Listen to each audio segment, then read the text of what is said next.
लेकिन एक बार मैं मोहित जी के पास आ रहा हूं। मोहित जी, जब अभी बात हो रही थी जब ब्रेक में कि साइबर क्राइम को लेकर के कोई भी तकनीक आती है तो उसमें लूप होल्स जरूर होते हैं। 4G में भी देख लीजिए किस तरीके से लूप होल्स सामने आए थे, लेकिन 5G जब तकनीक आएगी तो जाहिर सी बात है साइबर क्राइम के जो मामले बढ़ रहे हैं वो कैसे रुकेंगे और किस तरीके से एक आम आदमी को किस तरीके से सावधानी बरतनी है। देखिए, अगर चंद शब्दों में कहा जाए तो शायद इसको एलैबोरेट करना बहुत ज़्यादा मुश्किल हो जाएगा। हाँ। लेकिन आपकी बात से मैं पूर्णतः सहमत हूँ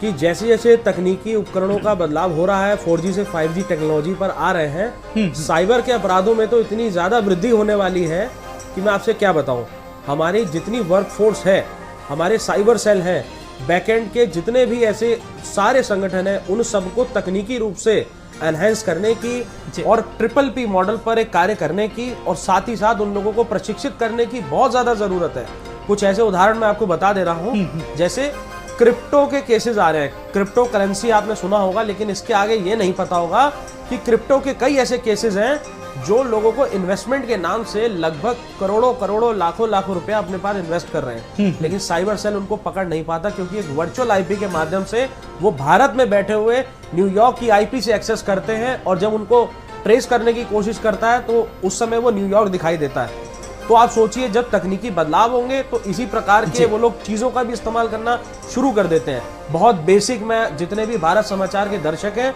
उनमें से ना जाने कितने लोगों के साथ जो देख रहे हैं या उनके जानने वालों के साथ आर्थिक रूपी साइबर अपराध हुए होंगे, 100% हुए होंगे, या उनके नॉलेज में जरूर हुआ होगा कि किसी ने हमको OLX पर मकान बेचने के लिए, गाड़ी बेचने के लिए या कहीं अन्य प्रकार से, या जॉब के लिए या बिजली के बिल के लिए, कई प्रकार हम तो वहीं पड़े अभी तक। लेकिन साइबर अपराध इससे कई गुना, कई कोसों दूर जा चुका है। लोगों को पता भी नहीं है, जहां तक जा चुका है साइबर सेल तक जो सूचनाएं नहीं पहुंचती हैं वो भी सूचनाएं हम तक आती हैं। अब मैं इसका छोटा सा आपको बता देता हूं, सिर्फ एक छोटा सा बदलाव जो माननीय प्रधानमंत्री जी के कार्यालय को प्रेषित किया गया था और इस 15 अगस्त पर ऐलान करने के लिए भी कहा गया था कि IMPS NEFT और IMPS NEFT या इस प्रकार से जो भी डिजिटल लेन देन होती है, जब बैंक में पैसा ट्रांसफर होता है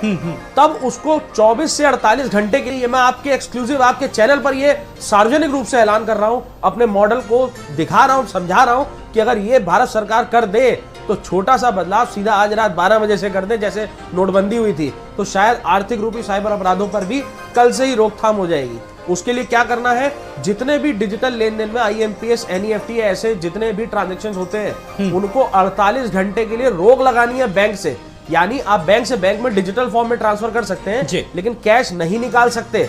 या आप उसको ट्रांसफर ही नहीं कर सकते। उससे क्या होगा, साइबर सेल को जो आर्थिक रूपी साइबर अपराध में प्रॉब्लम आती है कि जैसे एयरटेल से ट्रांसफर हुआ अमेजॉन में, अमेजॉन से ट्रांसफर हो किसी अन्य में, फिर उसने बैंक खाते में कर लिया, बैंक खाते से जब तक रिपोर्ट हुई नहीं उससे पहले उसने जो है पैसा निकाल लिया। जब पैसा है ही नहीं, आप ट्रेस किसको करेंगे। ये तो मैं बड़ा चंद सेकंड में आपको ये छोटे छोटे उपाय जो आपने PMO तक भी भेजे हैं, फिलहाल अब देखना रहेगा कि PMO कितना अमल करता है।